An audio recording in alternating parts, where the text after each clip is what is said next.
या क्षणाची एक मोठी बातमी। ईव्हीएम विरोधात संभाजीनगरमध्ये आंदोलन सुरू असल्याचं बघायला मिळत आहे। संभाजीनगरमध्ये ईव्हीएमची प्रतिकात्मक होळी करण्यात आलेली आहे।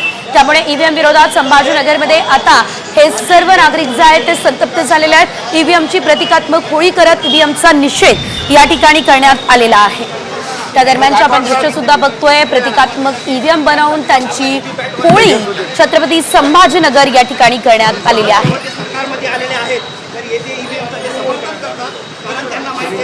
हॅलो हो ना दादा काय म्हणणे काय संदर्भ ईव्हीएम बद्दल 2024च्या ज्या विधानसभेच्या निवडणुका झाल्या त्या 2024च्या निवडणुकीमध्ये ईव्हीएमच्या या मशीन यंत्राद्वारे या राज्यातलं जे देशातलं जे RSS आहे राष्ट्रीय स्वयंसेवक संघ आणि भारतीय जनता पार्टीनं आमच्या ईव्हीएम मशीनद्वारे आमच्या मतामध्ये हेराफेरी करून या ठिकाणी भारतीय जनता पार्टीचं सरकार आणलेलं आहे। आणि भारतीय जनता पार्टीचं सरकार हे जनतेच्या मतावर निवडून न आल्यामुळं निवडून न येता ते फक्त ईव्हीएम मशीनमुळं आलेलं आहे।